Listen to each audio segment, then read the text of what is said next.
Okay, so now one of the things is as I came up, I thought if I learned all my skills that I would be able to play music. And over a short period of time, I found that not to be the truth. So when I started finding out that music is a language and skills are just the alphabets, you need phrases to actually put sentences together.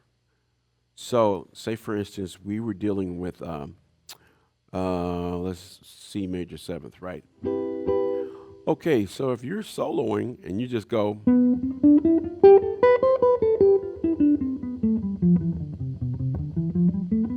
doesn't really sound like a solo, does it? Here's what you actually are hearing on the recordings. When somebody plays a C major seventh, they're thinking about this.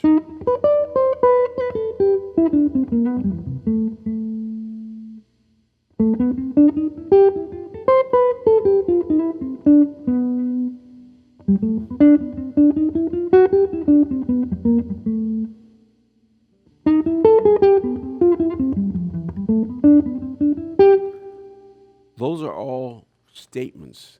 They have periods at the end of them. That's what a musical phrase is. It has a period at the end of it. And a musical phrase can go over any chord. It doesn't make any difference what color, all of the different kind of alternate notes that's in it, doesn't matter. Still a musical phrase.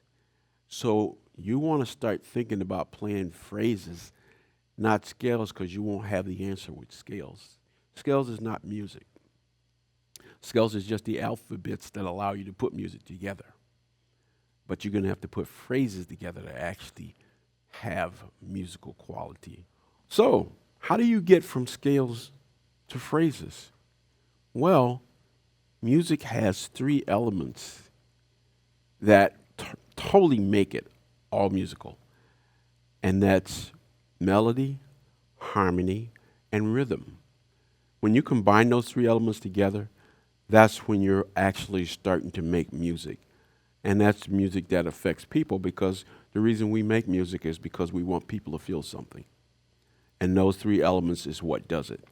So if we're going to take our phrases, they're going to be based on that element. Number one, rhythm. If the bass player and the drummer are playing on one, I'm going to play after one. Sort of like this.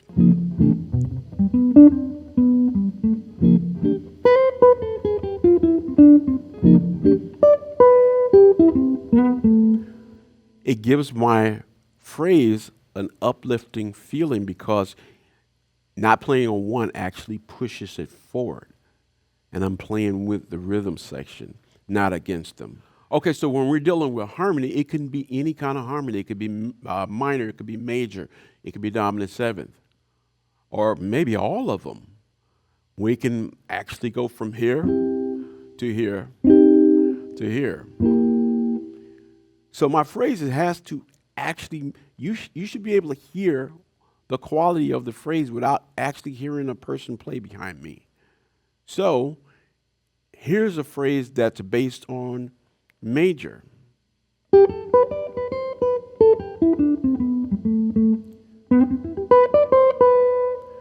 Now, harmony, again, using minor.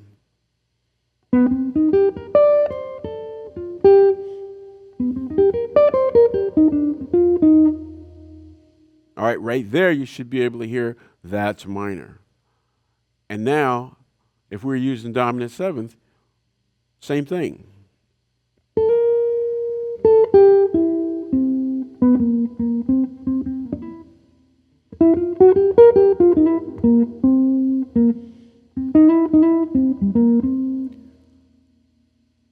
You should be able to hear the different qualities in each phrase that I was playing.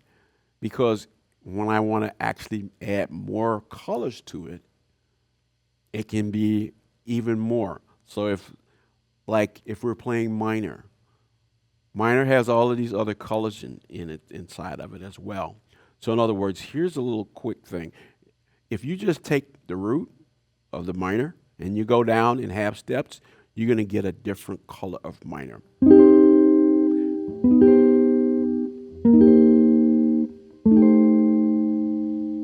Now, if I'm using my phrases and I'm creating phrases based off the harmony,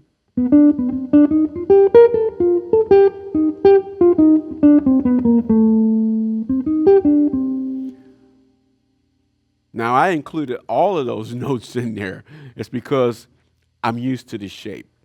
And as you get used to the shape, you'll start doing the same things. Now, the other element is melody. Everybody knows a melody from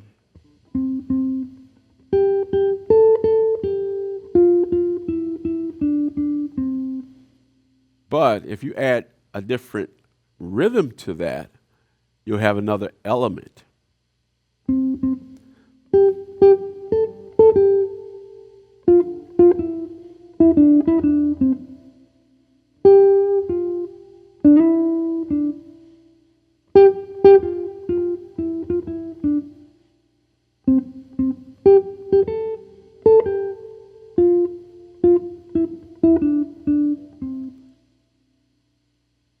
Same melody that we all came up listening to, but with a different rhythm, it becomes something unique.